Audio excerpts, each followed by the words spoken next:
അസ്സലാമു അലൈക്കും വറഹ്മത്തുള്ളാഹി വബറകാതുഹു. അൽഹംദുലില്ലാഹി റബ്ബിൽ ആലമീൻ വഉസ്സല്ലി വഉസല്ലിമു അലൽ മബ്ഊസി റഹ്മത്തൽ ലിൽ ആലമീൻ നബിയിനാ വഹബീബിനാ മുഹമ്മദിൻ വആലിഹി വസഹ്ബിഹി അജ്മഈൻ വഅലാ മൻ തബിഅഹും ബിഇഹ്സാനിൻ ഇലാ യൗമിദ്ദീൻ. അമ്മാ ബഅദ്. ഏറെ ബഹുമാനമുള്ള സത്യവിശ്വാസികളെ, സഹോദരങ്ങളെ, പരിശുദ്ധ ഖുർആനിൻ്റെ പഠിതാക്കളെ, അല്ലാഹു സുബ്ഹാനഹു വ തആലയുടെ വളരെ വലിയ അനുഗ്രഹത്താൽ പരിശുദ്ധ ഖുർആനിലെ 54-ാം അധ്യായം സൂറത്തു അൽ ഖമറിലെ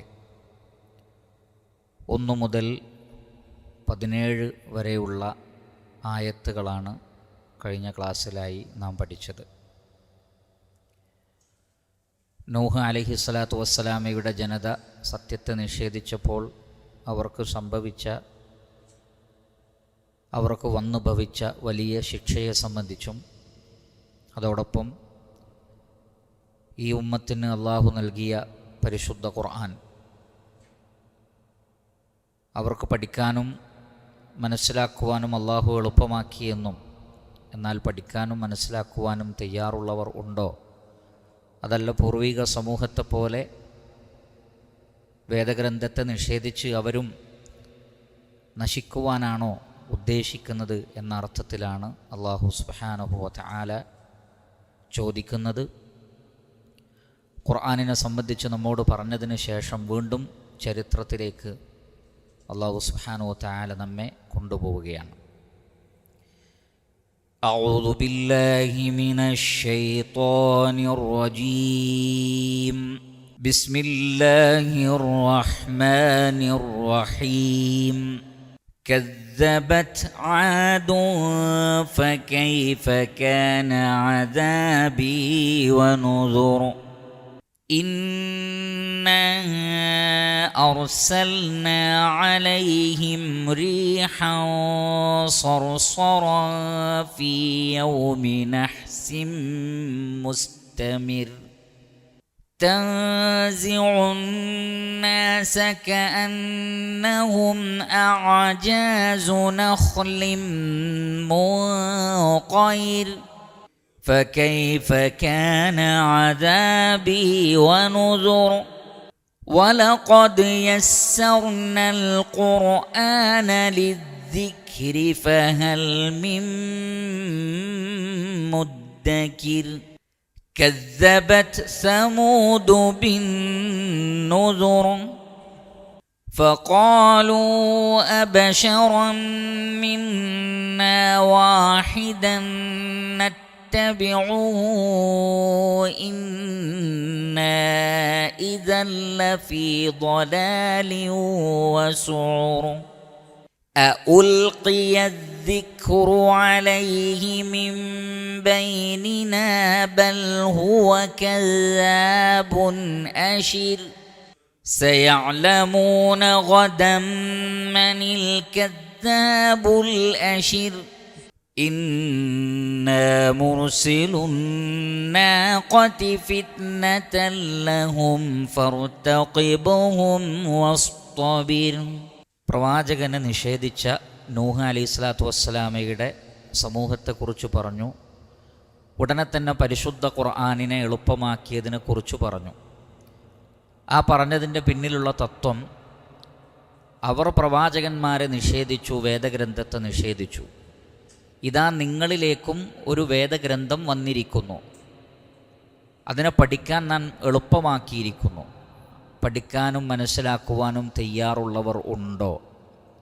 ഇല്ലെങ്കിൽ പൂർവികർക്ക് സംഭവിച്ചതുപോലെ വലിയ ശിക്ഷ നിങ്ങളെയും കാത്തു നിൽക്കുന്നു എന്ന ഒരു താക്കീത് കൂടി അതിലുണ്ട്.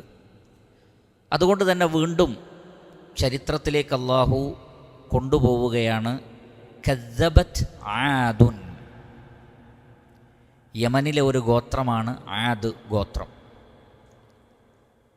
ഹൂദ് അലൈഹിസ്സലാത്തു വസ്സലാമയെയാണ് അള്ളാഹു ആ നാട്ടിലേക്ക് പ്രവാചകനായി നിയോഗിച്ചത്.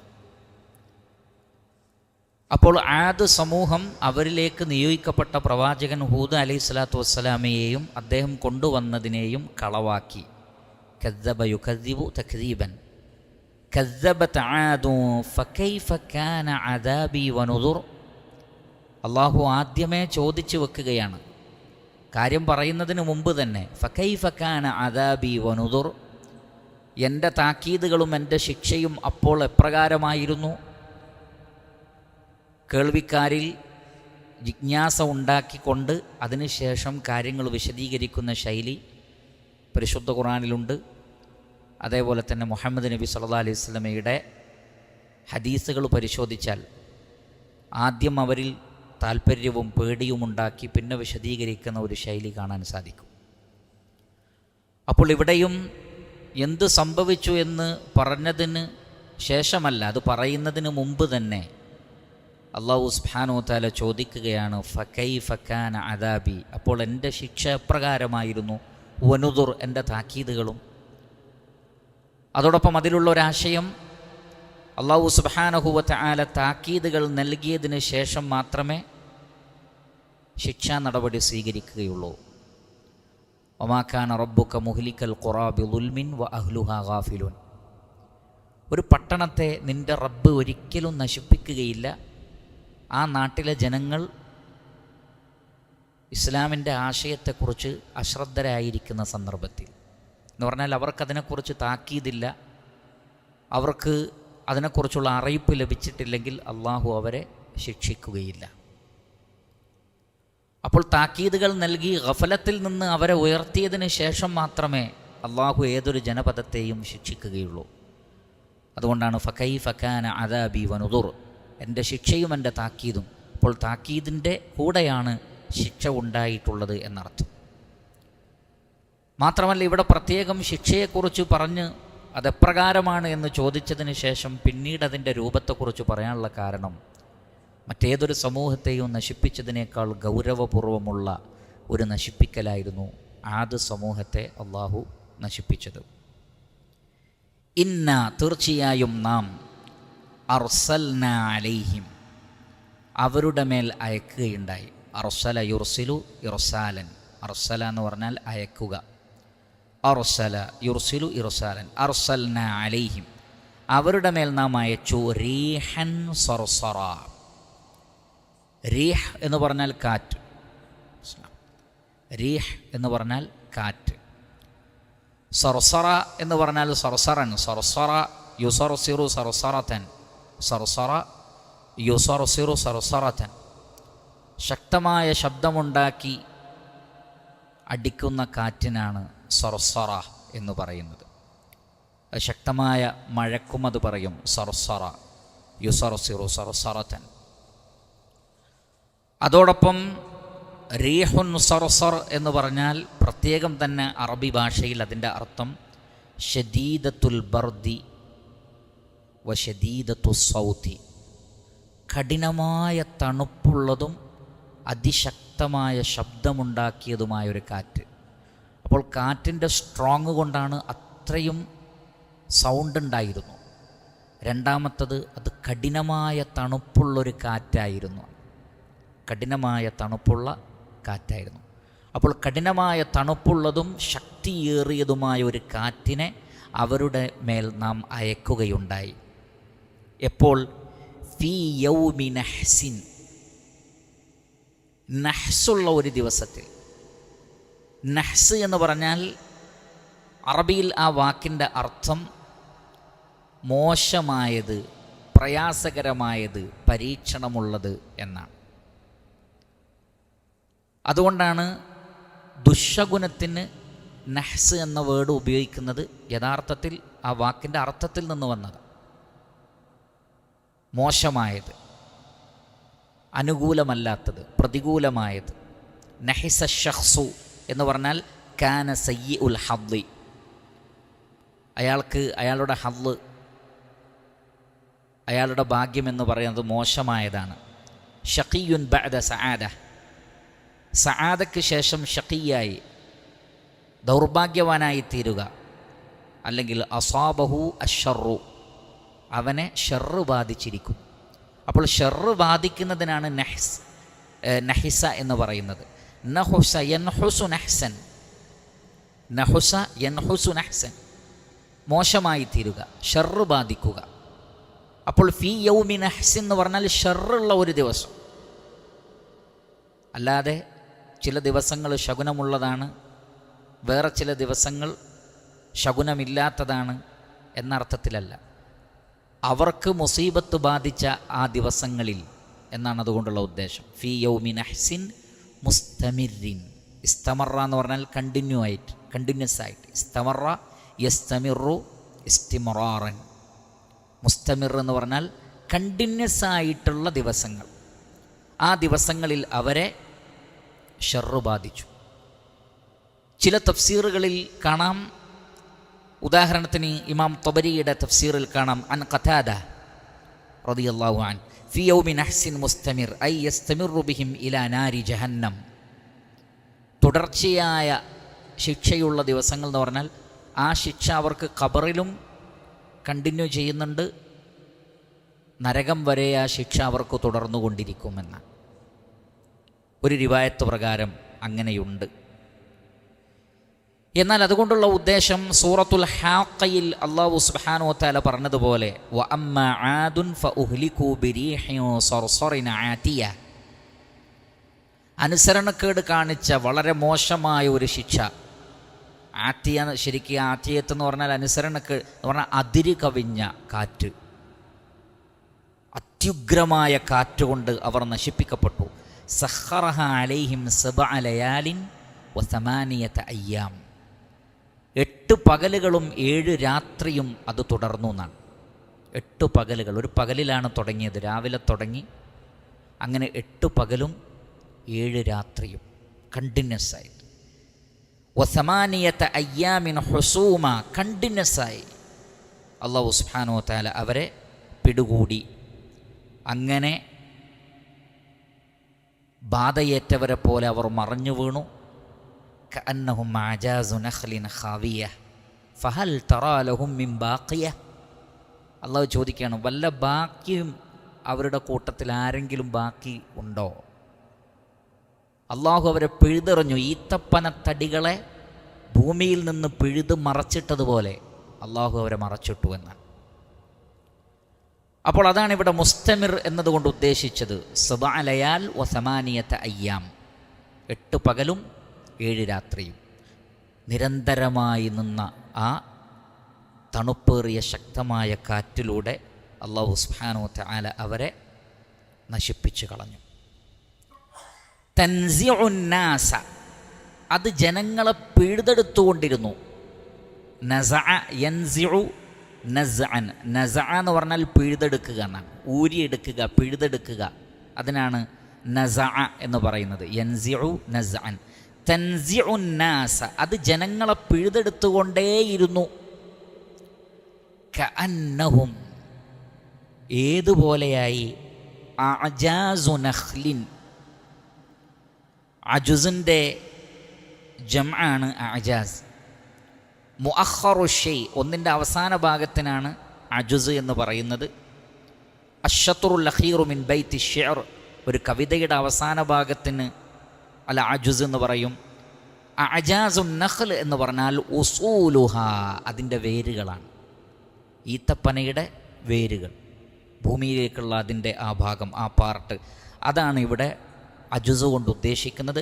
അജാസു നഖ്ൽ എന്ന് പറഞ്ഞാൽ ഈത്തപ്പനത്തടിയുടെ വേരുകൾ പോലെ. എങ്ങനെയുള്ളത്? മുൻഖഇർ. ഇൻഖഅറ എന്ന് പറഞ്ഞാൽ ഇൻഖലഅത് മിൻ അസ്ലിഹ, അസ്ലിൽ നിന്ന് പിഴുതെടുക്കപ്പെട്ടത് എന്നാണ്. വേരിൽ നിന്ന് പിഴുതെടുക്കപ്പെട്ട്, ഭൂമിയിൽ നിന്ന് പിഴുതെടുക്കപ്പെട്ട ഈത്തപ്പനയുടെ തടികൾ വീണ് കിടക്കുന്നത് പോലെ അവർ വീണ് കിടന്നു എന്നാണ്. അങ്ങനെ വീഴുമ്പോൾ ഉണ്ടാവുന്ന ഒരു പ്രത്യേകത, വലിയ ഈത്തപ്പനത്തടി നിലത്ത് വീഴുമ്പോൾ, നമുക്ക് നാട്ടിലും കാണാൻ കഴിയും, വലിയ തെങ്ങുകൾ നിലത്ത് വീണാൽ അതിൻ്റെ തലഭാഗം ഘനം കൊണ്ട് പൊട്ടി വേറെയാവുന്ന. വലിയ തടികൾ നിലത്തേക്ക് വീഴുമ്പോൾ, കവുങ്ങ്, അതേപോലെയുള്ള തെങ്ങ്, ഈത്തപ്പനത്തടിയൊക്കെ വലിയ ഹൈറ്റുള്ളതാണെങ്കിൽ അത് വീഴുമ്പോൾ ആ വീഴുന്ന ശക്തി കൊണ്ട് അതിൻ്റെ തലഭാഗം പൊട്ടി വേർപെട്ട് നിൽക്കും. എന്നതുപോലെ ഇവരുടെ കഴുത്തുകളെ അള്ളാഹു വേർപെടുത്തി കളഞ്ഞു. ശരീരം വേറെ, കഴുത്ത് വേറെ. അതിൻ്റെ ഒരു രൂപത്തെക്കുറിച്ച് അല്ലമ ഇബ്നു കസീർ റഹ്മത്തുള്ളാഹി അലൈഹി രേഖപ്പെടുത്തുന്നത് തൻസിഉൻ നാസ കഅന്നഹും അഅജാസു നഖ്ലിൻ മുൻഖഇർ വദാലിക അന്ന الريح كانت تأتي أحدهم فترفعه حتى تغيبه عن الأبصار. ഈ കാറ്റ്, ശക്തമായ കാറ്റ് കൊണ്ട് ഇവർ ആകാശത്തേക്ക് ഉയർന്നുപോയി. കാറ്റടിച്ചാൽ പൊന്തിപ്പോകും, പറന്നുപോകും, കണ്ണുകൾക്ക് കാണാൻ പറ്റാത്ത വിധം പറന്നു. സുമ്മ തുനക്കിസുഹു അല ഉമ്മി റഅ്സിഹി, പിന്നീട് തലയടിച്ചിട്ട് ആണ് താഴോട്ട് അള്ളാഹു അവരെ കൊണ്ടുവന്നത്. ഫയസ്ഖുതു ഇലൽ അർള് ഫതസ്ലഗു റഅ്സഹു ഫയബ്ഖാ ജുസ്സതൻ ബിലാ റഅ്സി. അങ്ങനെ തലയില്ലാത്ത തടിയായിട്ടാണ് നിലത്ത് വീണത്. വീഴുമ്പോൾ ആ ഊക്ക് കൊണ്ട് തലയടിച്ച് വീണിട്ട് തല തെറിച്ചു പോവുക, തലയും ശരീരവും വേർപെട്ടു പോയി. അതാണ് കഅന്നഹും അഅജാസു നഖ്ലിൻ മുൻഖഇർ എന്ന് പറഞ്ഞിട്ടുള്ളത്. അതിൻ്റെ മുരടിൽ നിന്നത് പിഴുതെടുക്കപ്പെടുകയും അതിൻ്റെ തലഭാഗം പൊട്ടിപ്പോവുകയും ചെയ്തു. ആ നിലക്കാണ്. കാരണം ഈ കാറ്റ്, അവർ ഹൂദ് അലൈഹി സ്വലാത്തു വസ്സലാമയോട് ശിക്ഷ ആവശ്യപ്പെട്ടു. അങ്ങനെയാണെങ്കിൽ ആ ശിക്ഷ വരട്ടെ. അദ്ദേഹം അവർക്ക് താക്കീത് നൽകി. അങ്ങനെ ഈ കാറ്റിൻ്റെ ചെറിയ അടയാളങ്ങൾ വന്നപ്പോൾ അവർ ഗുണപാഠം ഉൾക്കൊള്ളുകയല്ല ചെയ്തത്. മറിച്ച് ചരിത്ര ഗ്രന്ഥങ്ങളിൽ കാണാം, ഭയങ്കര മനുഷ്യന്മാരായിരുന്നു അവർ. അതായത് മാനവ ചരിത്രത്തിൽ ഇത്രയും ആകാരമുള്ള ആളുകൾ ഉണ്ടായിട്ടില്ല. അത്രക്ക് വലിയ മനുഷ്യന്മാർ. പർവ്വതങ്ങൾ തുരന്നുകൊണ്ടാണ് അവർ വീടുകളൊക്കെ ഉണ്ടാക്കിയത്. അത്രയും. അപ്പോൾ അവരിൽ ഒരാൾ, ഓരോരുത്തരും പറഞ്ഞു, കാറ്റിനെതിരെ ഞങ്ങൾ നിന്നോളാം, ഞങ്ങളൊരു 7 ആൾ മതി. അങ്ങനെ അവർ ഉണ്ടാക്കിയ വലിയ പർവ്വതത്തിൻ്റെ തുരങ്കങ്ങളിൽ കാറ്റ് ഉള്ളിലേക്ക് വരാതിരിക്കാൻ അതിൻ്റെ വാതിലിൻ്റെ ഭാഗത്ത്, ഗേറ്റിൻ്റെ ഭാഗത്ത് ഓരോ മനുഷ്യന്മാർ പോയി നിന്നു എന്നാണ്. അത്രയും ഗാംഭീര്യത്തോടുകൂടി ഇതിനെ തടുക്കാൻ ഞങ്ങൾ മതി എന്നാണ്. ഓരോ പട്ടണങ്ങളിലെയും ഓരോ വീട് കാക്കാൻ ഞങ്ങൾ മതി. അത്രയും ആകാരമുള്ള മനുഷ്യന്മാരായിരുന്നു. വലിയ ഈത്തപ്പനത്തടി പോലെയായിരുന്നു അവർ.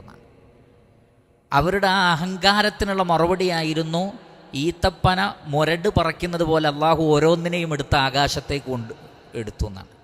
വലിയ ആളുകളായി വന്നവരെ തൻസിഉൻ നാസ്, ഓരോന്നിനെയും അള്ളാഹു പറപ്പിച്ച് കളഞ്ഞു എന്നാണ്. അവരുടെ ശക്തിയൊന്നും, അവലം യറൗ അന്നല്ലാഹല്ലദീ ഖലഖഹും ഹുവ അശദ്ദു മിൻഹും ഖുവ്വ, അവരെ സൃഷ്ടിച്ച അള്ളാഹു അവരെക്കാൾ ശക്തനാണെന്ന് അവർ മനസ്സിലാക്കിയില്ലേ? ലളിതമായി മനസ്സിലാക്കാവുന്ന കാര്യമേ അവർക്കുള്ളൂ. നിസ്സാരമായ ഇന്ദ്രിയത്തുള്ളിയിൽ നിന്ന് സൃഷ്ടിക്കപ്പെട്ടവരാണ് ഞങ്ങൾ. ഞങ്ങൾക്കൊരു സൃഷ്ടാവുണ്ടെങ്കിൽ അവൻ മതി ഞങ്ങളെ കീഴ്പ്പെടുത്താനെന്ന് ചിന്തിക്കാൻ വലിയ ബുദ്ധിയുടെ ആവശ്യമില്ല. അതുകൊണ്ട് തന്നെ അവരുടെ ധൈര്യമോ തൻ്റെ ഇടമോ കരുത്തോ ഒന്നും തന്നെ അവർക്ക് ഉപകാരപ്പെട്ടില്ല. തൻസിഉൻ നാസ, അത് പിഴുതെറിഞ്ഞുകൊണ്ടേയിരുന്നു ആകാശത്തേക്ക്. കഅന്നഹും അഅജാസു നഖ്ലിൻ മുൻഖഇർ, പിഴുതെടുക്കപ്പെട്ട വലിയ ഈത്തപ്പന തടികൾ പോലെ തലഭാഗം പോയിക്കൊണ്ട് അവർ ഭൂമിയിൽ പതിച്ചു. അതാണ് ഫഹൽ തറാ ലഹും മിൻ ബാഖിയ, ഒരു ബാക്കി ഉണ്ടായില്ല. എന്നാൽ ഈ പ്രയാസത്തെക്കുറിച്ച് മനസ്സിലാക്കുകയും തങ്ങൾക്ക് വലിയൊരു വിപത്ത് വരാൻ പോകുന്നു എന്ന് മനസ്സിലാക്കി ബുദ്ധിപരമായി അവിടെ നിന്ന് രക്ഷപ്പെട്ട ഒരു ചെറിയ പക്ഷമുണ്ടായിരുന്നു. അവരവിടെ നിന്ന് രക്ഷപ്പെട്ടു തൗബയോടുകൂടി. അതിനെക്കുറിച്ച് ചരിത്രത്തിൽ പറയുന്നുണ്ട്, ഞാൻ അവിടേക്ക് പ്രവേശിക്കുന്നില്ല. അതുകൊണ്ട് തന്നെ അല്ലാഹു സുബ്ഹാനഹു വ തആല വീണ്ടും ചോദിക്കുന്നു. ഈ ചോദ്യം ആദ്യം പറഞ്ഞതാണ്, ഫകൈഫ കാന അദാബി വനുദർ. ആദ്യം ഈ ചോദ്യം ചോദിച്ചിട്ട് പിന്നെയാണ് ഈ ശിക്ഷയെക്കുറിച്ച് പറഞ്ഞത്. വീണ്ടും അതൊന്നുകൂടി റിപ്പീറ്റ് ചെയ്യാണ്. ഫകൈഫ കാന അദാബി വനുദർ, എൻ്റെ താക്കീതും ശിക്ഷയും എപ്രകാരമായിരുന്നു എന്ന് നോക്കൂ. അപ്പോൾ അത്രയും ഭയങ്കരമായ ശിക്ഷ അത് ഏതൊരു സമൂഹത്തിനും നൽകാൻ അല്ലാഹു കഴിവുള്ളവനാണ്. ഇന്നും നമ്മളത് കണ്ടുകൊണ്ടിരിക്കുന്നുണ്ട്. ഒരു നിലക്കല്ലെങ്കിൽ മറ്റൊരു നിലക്ക് മണ്ണോട് മണ്ണ് ചേർന്ന് പോകുന്ന മനുഷ്യൻ എത്ര അഹങ്കാരിയാണെങ്കിലും ഒരു ചെറിയ മഴ പെയ്യുമ്പോഴേക്ക് ആ മഴയിൽ കുത്തിയൊലിച്ചു പോയി മരിച്ചു പോകുന്ന ആളുകൾ, മണ്ണിനടിയിലായി പോകുന്ന ആളുകൾ, ബിൽഡിങ്ങിനടിയിൽ മരിച്ചു പോകുന്ന ആളുകൾ. എത്ര പെട്ടെന്നാണ് മനുഷ്യനെ അള്ളാഹു പിടിച്ചെടുക്കുന്നത്. അയാൾ എന്തൊക്കെ അഹങ്കാരങ്ങൾ പറഞ്ഞാലും ചെറിയ ഒരു മഴ പോലും മനുഷ്യനെ റാഞ്ചിയെടുക്കുന്നു. അതുകൊണ്ട് തന്നെ അല്ലാഹു സുബ്ഹാനഹു വ തആല വീണ്ടും പറയുകയാണ്, വലഖദ് യസ്സർനൽ ഖുർആന ലിദ്ദിക്ർ. ഈ ഖുർആനിനെ നിങ്ങൾക്ക് ആലോചിച്ചു പഠിച്ച് മനസ്സിലാക്കാൻ വേണ്ടി നാം എളുപ്പമാക്കിയിരിക്കുന്നു. ഫഹൽ മിൻ മുദ്ദക്കിർ, ആരെങ്കിലുമുണ്ടോ? പഠിച്ച് മനസ്സിലാക്കാൻ ആരെങ്കിലുമുണ്ടോ? സന്നദ്ധരാണോ? അങ്ങനെ നിങ്ങൾ ആ വഅള് സ്വീകരിക്കാൻ തയ്യാറാണെങ്കിൽ നിങ്ങൾക്ക് ശിക്ഷയിൽ നിന്ന് രക്ഷപ്പെടാമില്ലെങ്കിൽ ഇതേപോലെ നിങ്ങളും പിടികൂടപ്പെടുമെന്നാണ് അല്ലാഹു സുബ്ഹാനഹു വ തആല താക്കീത് നൽകുന്നത്. വീണ്ടും അല്ലാഹു സുബ്ഹാനഹു വ തആല പറയുന്നു, കദ്ദബത് സമൂദു ബിന്നുദുർ. സ്വാലിഹ് അലൈഹി സ്വലാത്തു വസ്സലാമയുടെ അഹ്ഖാഫ് എന്ന പ്രദേശത്തുള്ള സമൂഹമായിരുന്നു സമൂദ്. സമൂദ് ഗോത്രത്തിലേക്ക് നിയോഗിതനായ സ്വാലിഹ് അലൈഹി സ്വലാത്തു വസ്സലാം, അദ്ദേഹത്തെ അവർ കളവാക്കി. സമൂദ് ഗോത്രവും ആദ് സമൂദ് ഗോത്രം എന്നാണ് പറയുക. ആദ് സമൂഹത്തെ പോലെ തന്നെ കടപിടിക്കുന്ന മറ്റൊരു ടീമായിരുന്നു സമൂദ് ഗോത്രം. അവരും ഈ പറഞ്ഞ രൂപത്തിൽ വലിയ വലിയ കെട്ടിടങ്ങളും പർവ്വതങ്ങൾക്കുള്ളിൽ വീടുകളും ഒക്കെ ഉണ്ടാക്കി വലിയ കൃഷിയും ഭൂമിയിൽ വളരെ വലിയ രൂപത്തിലുള്ള ഡെവലപ്മെൻറ്റുകളൊക്കെ ഉണ്ടാക്കിയ ഒരു തലമുറയായിരുന്നു. പൂർവീക തലമുറയിലെ സംസ്കാര സമ്പന്നമായ, ഭൗതിക കാഴ്ചപ്പാടിൽ നോക്കിയാൽ സംസ്കാര സമ്പന്നമായ 2 ഗോത്രങ്ങളാണ്. അതിലൊന്നാണ് സമൂദ് ഗോത്രം. അതുകൊണ്ടാണ് അവരിലേക്ക് പ്രത്യേകമായി സാലിഹ് അലൈഹി സ്വലാത്തു വസ്സലാമയെ അള്ളാഹു നിയോഗിച്ചത്. പക്ഷേ കദ്ദബത്ത്, അവർ കളവാക്കി. സമൂദ് ബിന്നുദുർ, താക്കീതുകളെ, താക്കീത് വന്നതിന് ശേഷമാണ് കളവാക്കിയത്. ഫഖാലു, എന്നിട്ട് അവർ പറഞ്ഞു, ഫഖാലു ഖാല യഖൂലു ഖൗലൻ ഫഖാലു അബശറൻ മിന്ന വാഹിദൻ. ബശർ എന്ന് പറഞ്ഞാൽ മനുഷ്യൻ. അബശറൻ മിന്ന, നമ്മുടെ കൂട്ടത്തിലുള്ള വാഹിദൻ, ഒരു മനുഷ്യനെ, നത്തബിഉഹു, നാം അയാളെ പിൻപറ്റുകയോ, ഇത്തബഅ യത്തബിഉ ഇത്തിബാഅൻ, പിൻപറ്റുക, ഫോളോ ചെയ്യുക. നത്തബിഉഹു, നമ്മുടെ കൂട്ടത്തിലുള്ള ഒരാളെ, അതും ഒരു മനുഷ്യനെ നമ്മൾ പിൻപറ്റുകയോ, ഇന്ന ഇദൻ, അങ്ങനെയാണെങ്കിൽ തീർച്ചയായും നമ്മൾ ലഫീ ദലാലിൻ, വലിയ വഴികേടിൽ തന്നെയാണ്. ദലാൽ എന്ന് പറഞ്ഞാൽ വഴികേട്. ദല്ല യദില്ലു ദലാലൻ, ലഫീ ദലാലിൻ, നാം വലിയ വഴികേടിലാണ്. വസുഉർ, സുഉറിലുമാണ്. സുഉർ എന്ന് പറഞ്ഞാൽ അന ബിസ്സുഇരി അൽ അന, അന അൽ അന അത്തഅബു വൽ മശഖ. അങ്ങനെയാണെങ്കിൽ നമ്മൾ വലിയ ശിക്ഷയിലും അതേപോലെ തന്നെ വലിയ ദലാലത്തിലുമാണ്, വലിയ ബുദ്ധിമുട്ടിലാകും, വലിയ ദലാലത്തിലാകും. അതോടൊപ്പം സുഉർ എന്ന വാക്കിന് ജുനൂൻ എന്ന അർത്ഥം കൂടിയുണ്ട്. അൽ ജുനൂൻ, ഭ്രാന്ത്. നമ്മുടെ കൂട്ടത്തിൽപ്പെട്ട ഒരു മനുഷ്യനെ നമ്മൾ ഫോളോ ചെയ്യുകയോ അങ്ങനെയാണെങ്കിൽ അതൊരു ദലാലത്തുമാണ്, അതൊരു ഭ്രാന്തുമാണ്, അതൊരു വിവരക്കേടാണ്. അപ്പോൾ അവരുടെ ചോദ്യം, ഫഖാലു, അവർ ചോദിച്ചു, അബശറൻ മിന്ന വാഹിദൻ, നമ്മുടെ കൂട്ടത്തിൽപ്പെട്ട ഒരു മനുഷ്യനെ, നത്തബിഉഹു, നാം ഫോളോ ചെയ്യുകയോ, ഇന്ന ഇദൻ ലഫീ ദലാലി വസുഉർ, അങ്ങനെയാണെങ്കിൽ ഞങ്ങൾ അങ്ങേയറ്റത്തെ ദലാലത്തിലും ഭ്രാന്തിലുമാണ്, അല്ലെങ്കിൽ വലിയ ബുദ്ധിമുട്ടിലായി പോകും. വീണ്ടും അവർ ചോദിക്കുന്നത് 25-ൽ, അഉൽഖിയ ദിക്റു അലൈഹി, അഉൽഖിയ, അൽഖാ യുൽഖി ഇൽഖാഅൻ, അൽഖാ എന്ന് പറഞ്ഞാൽ ഇടുക, ഇടപെടുക. ഉൽഖിയ, അഉൽഖിയ ദിക്റു, ഈ ഒരു ഉത്ബോധനത്തെ, ദിക്റിനെ, അലൈഹി, അദ്ദേഹത്തിന് നൽകപ്പെടുകയോ, മിൻ ബൈനിന, നമുക്കിടയിൽ നിന്ന്, സ്വാലിഹ് എന്ന് പറയുന്ന ആ വ്യക്തിക്ക് മാത്രം ദിക്ർ നൽകപ്പെടുകയും നമുക്കാർക്കും കിട്ടാതിരിക്കുകയും ചെയ്യുകയോ. ബൽ ഹുവ, എന്നാൽ കാര്യം അങ്ങനെയല്ല. ഹുവ, അദ്ദേഹം അഥവാ സാലിഹ് അലൈഹി സ്വലാത്തു വസ്സലാം, കദ്ദാബുൻ, കാദിബു അല്ല, കദ്ദാബാണ്, വലിയ കളവ് പറയുന്ന ആളാണ്, വലിയ കളവ് പറയുന്ന ആളാണ്. അഷിറുൻ, വലിയ ഷർറുള്ള ആളാണ്, മോശക്കാരനാണ്. അഷ്റ എന്ന് പറഞ്ഞാൽ ബത്റ വസ്തക്ബറ, അഹങ്കാരം കാണിക്കുന്ന, അതിരുവിട്ട് പ്രവർത്തിക്കുന്ന ആൾക്ക് അഷ്റ എന്ന് പറയും. അഷ്റ റജുലു ബിൽ കസ്രി യഅ്ശറു അഷ്റൻ ഫഹുവ അഷ്റുൻ വ അഷ്റാനു. അഷ്റ എന്ന് പറഞ്ഞാൽ അല്ലദീ ലാ യുബാലി മാ ഖാൽ, താൻ പറയുന്നതിനൊരു ഗൗരവവും കൊടുക്കാതെ സംസാരിക്കുന്ന ആൾ, വലിയ ഷർറുള്ള ആൾ, അതോടൊപ്പം അത് ഷർറിൽ നിന്ന് വന്നതാണ് എന്നും പറയപ്പെടും. അപ്പോൾ അഷിർ എന്ന് പറഞ്ഞാൽ അങ്ങേയറ്റം ഷർറുള്ള ആൾ, അല്ലെങ്കിൽ യാതൊന്നും ഗൗനിക്കാതെ വെറുതെ പറയുന്ന ആൾ. അപ്പോൾ കദ്ദാബാണ്, അഷിറാണ്, പെരും നുണയനും യാതൊന്നും ഗൗനിക്കാതെ വല്ലതും വിളിച്ചു പറയുന്ന ആളുമാണ്. അഥവാ അത് ഷർറിൻ്റെ അടയാളമാണ്. ബൽ ഹുവ കദ്ദാബുൻ അഷിർ. അപ്പോൾ സമൂദ് ഗോത്രം പറഞ്ഞ ന്യായം, സത്യത്തിൽ അവർ പറഞ്ഞ ന്യായം സാധാരണക്കാരനായ ഒരാളെക്കുറിച്ചാണെങ്കിൽ അവരുടെ ന്യായം ശരിയാണ്. ഫഖാലു അബശറം മിന്ന വാഹിദൻ നത്തബിഉ.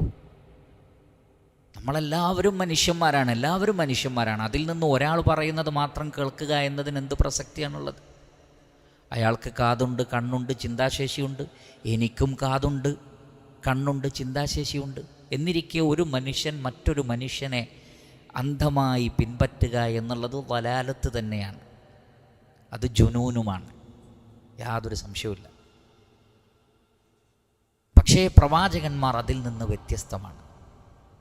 അവർക്ക് വഹിയുണ്ട്. ആ വഹിനെയാണ് യഥാർത്ഥത്തിൽ ജനത പിൻപറ്റുന്നത്. അതുകൊണ്ടാണ് മുഹമ്മദ് മുസ്തഫ സല്ലല്ലാഹു അലൈഹി വസല്ലമ ബദർ യുദ്ധത്തിന് പുറപ്പെട്ട സന്ദർഭത്തിൽ ഒരു സ്ഥലം നിശ്ചയിച്ചപ്പോൾ ആ സ്ഥലം യുദ്ധതന്ത്രം വെച്ച് നോക്കുമ്പോൾ അത്ര സ്യൂട്ടബിളായ സ്ഥലമല്ലെന്ന് യുദ്ധത്തിൽ നൈപുണ്യമുള്ള ഒരു സഹാബിക്ക് തോന്നുകയാണ്. അപ്പോൾ ആ സഹാബിക്ക് മറ്റൊരഭിപ്രായം പറയാനുണ്ട്. അവിടെ അദ്ദേഹം ചോദിച്ചു നബി സല്ലല്ലാഹു അലൈഹി വസല്ലമയോട്, നബിയെ, ഇത് വഹയിൻ്റെ അടിസ്ഥാനത്തിലാണോ? എങ്കിൽ പിന്നെ യാതൊരു രക്ഷയില്ല, വേറൊരു അഭിപ്രായത്തിന് അവിടെ സ്ഥാനമല്ല. അതല്ല, നിങ്ങളുടെ പേഴ്സണൽ അഭിപ്രായമാണെങ്കിൽ എനിക്ക് വേറൊന്ന് പറയാനുണ്ട്. നോക്കൂ നിങ്ങൾ. അവിടെ നബി സല്ലല്ലാഹു അലൈഹി വസല്ലം പറഞ്ഞു, എൻ്റെ വ്യക്തിപരമായ അഭിപ്രായമാണ്.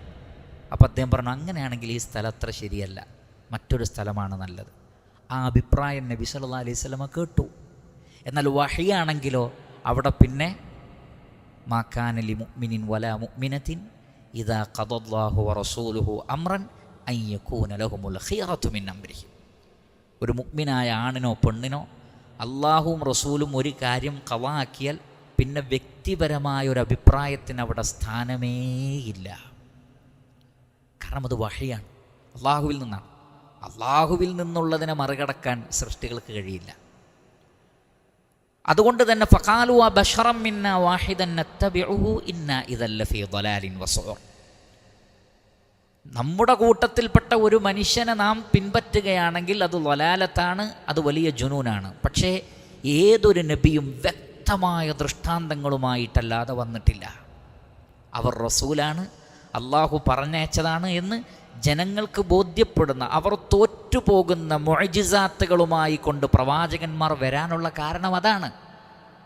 ഒരു നബിയെയും അള്ളാഹു സുബ്ഹാനഹു വ തആല വെറുതെ പറഞ്ഞയച്ച് ഒരു ദൃഷ്ടാന്തവും ജനങ്ങൾക്ക് കൊടുക്കാതിരുന്നിട്ടില്ല. മറിച്ച് ആയാത്തിൻ ബയ്യിനാത്തിൻ, വ്യക്തമായ അടയാളങ്ങളുമായിട്ടാണ് അയച്ചത്. എന്നിട്ടാണ് അനുസരിക്കാൻ പറഞ്ഞത്. ഇല്ല എങ്കിൽ അവരുടെ ന്യായവാദം ശരിയാണ്. അതുകൊണ്ടാണ് അവർ വീണ്ടും പറഞ്ഞത്, ഔൽഖിയ ദിക്റു അലൈഹി മിൻ ബൈനിന, നമുക്കിടയിൽ വെച്ച് ഈ ഒരു ദിക്ർ, ഉത്ബോധനം അദ്ദേഹത്തിന് മാത്രം നൽകപ്പെട്ടുവോ? അതവരുടെ അഹങ്കാരമായിരുന്നു. എന്ന് പറഞ്ഞാൽ അല്ലാഹു സുബ്ഹാനഹു വ തആല എല്ലാവർക്കും നൽകൂല, അവൻ തിരഞ്ഞെടുത്തവർക്കേ നൽകുകയുള്ളൂ. എന്നിരിക്കെ അവർ പറഞ്ഞു, എന്തുകൊണ്ട് അദ്ദേഹത്തിന്? അപ്പോൾ ദിക്ർ നൽകപ്പെട്ടിട്ടുണ്ട്. അത് സാലിഹ് അലൈഹി സ്വലാത്തു വസ്സലാം അവർക്ക് പറഞ്ഞും കൊടുത്തിട്ടുണ്ട്. അപ്പോൾ അവർക്ക് അസൂയ തോന്നി, നാമൊക്കെ ഇവിടെ ഉണ്ടായിരിക്കെ, പ്രമാണികളായ ആളുകൾ ഉണ്ടായിരിക്കെ ഇദ്ദേഹത്തിന് നൽകപ്പെടുകയോ? ഏതുപോലെ മക്കാ മുശ്രിക്കുകൾ ചോദിച്ചിട്ടുണ്ട്, വലിയ പട്ടണമായ ത്വായിഫിലെയും മക്കയിലെയും അബൂജഹൽ അടക്കമുള്ള പ്രമാണിമാരുണ്ടായിരിക്കെ മുഹമ്മദിനാണോ ഖുർആൻ അവതരിപ്പിക്കപ്പെട്ടത്? അലാ ത്വായിഫത്തൈനി മിൻ ഖബ്ലിന, ഈ രണ്ട് വലിയ സംഘം ഈ നാട്ടിലുണ്ടായിട്ട്, ഞങ്ങൾ വലിയ രണ്ട് നാട്ടുകാരും അവിടെ കുറേ നേതാക്കളുണ്ടായിട്ട് അവർക്കൊന്നും ലഭിക്കാതെ മുഹമ്മദിന് നൽകപ്പെട്ടുവോ?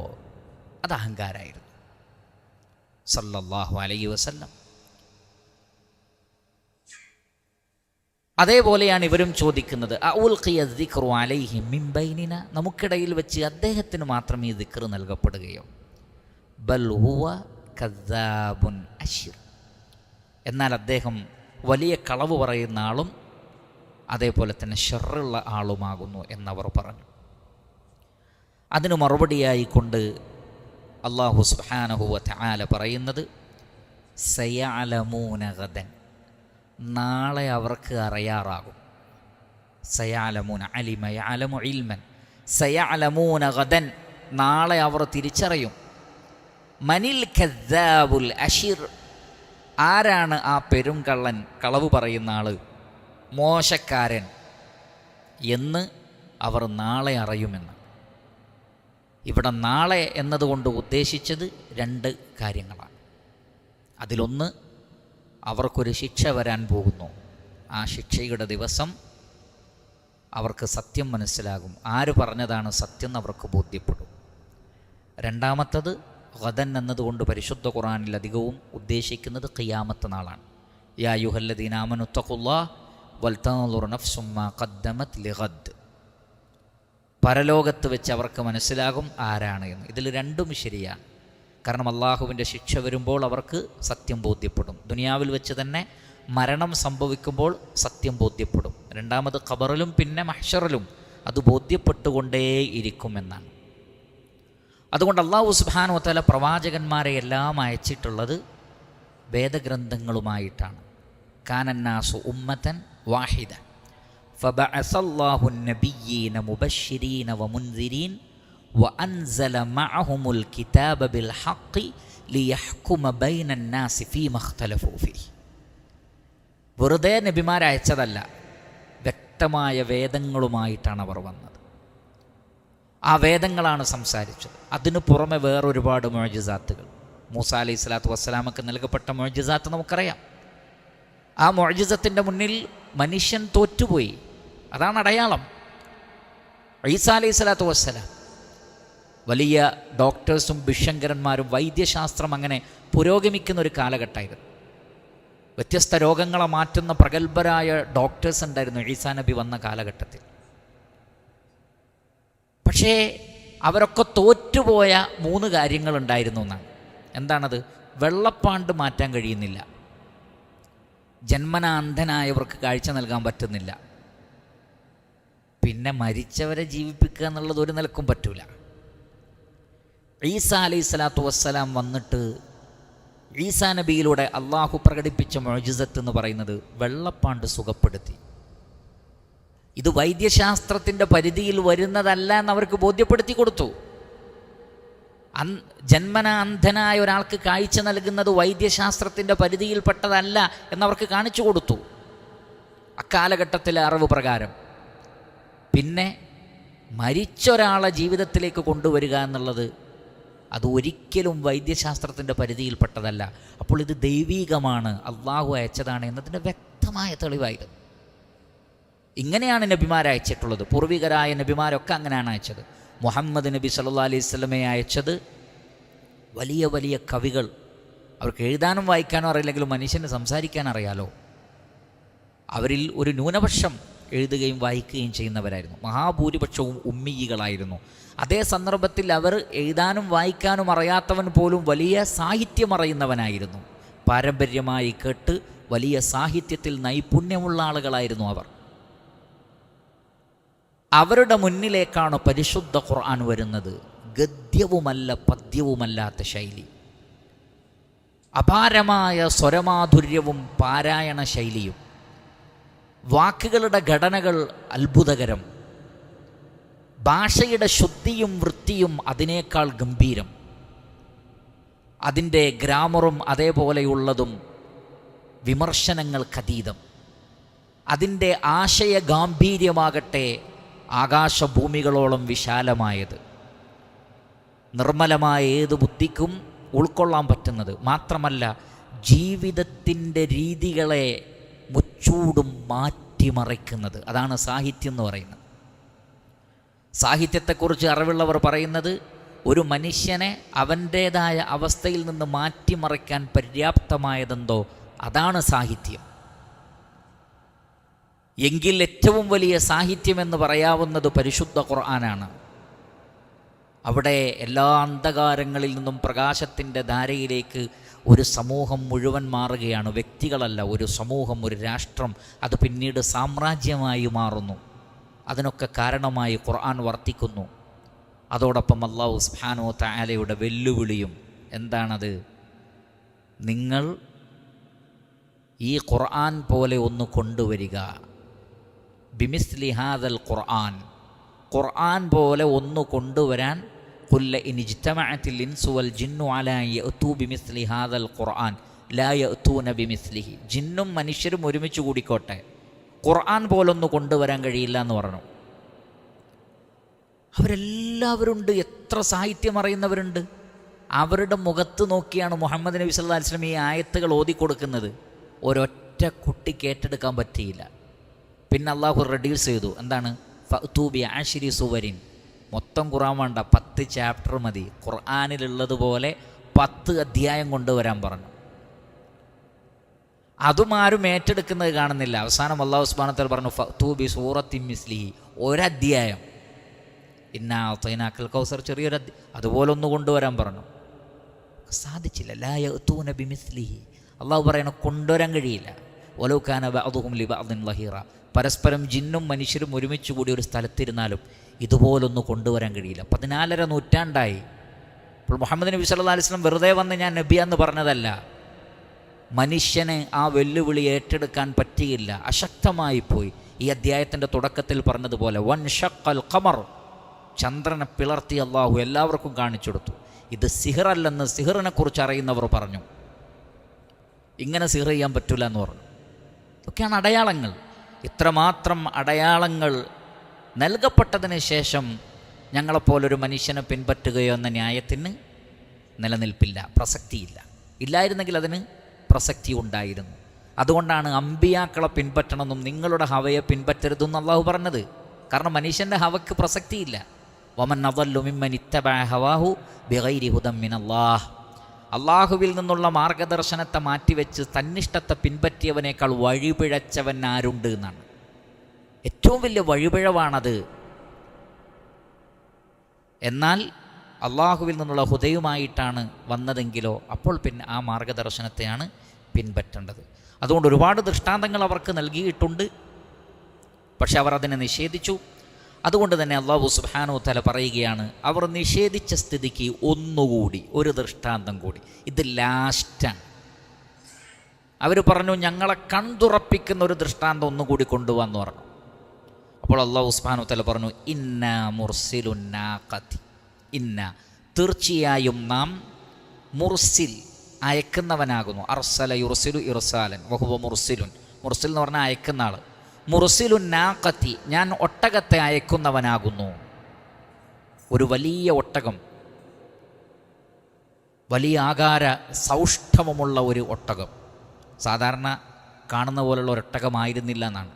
വലിപ്പത്തിലൊക്കെ വലിയ വ്യത്യാസമുള്ള ഒരു പ്രത്യേകത തോന്നിക്കുന്ന ഒട്ടകം. മാത്രമല്ല അതൊരു ഭൂമി പിളർന്ന്, അതല്ലെങ്കിൽ ഒരു പാറ പിളർന്നാണ് അത് വന്നത്. സാധാരണ ഒട്ടകം എന്ന് പറയുമ്പോൾ മറ്റൊരു ഒട്ടകം പ്രസവിച്ച് ജന്മം നൽകി വളർന്നു വരുന്നല്ലേ, അല്ല, അത് പെട്ടെന്ന് പ്രത്യക്ഷപ്പെട്ടതാണ്.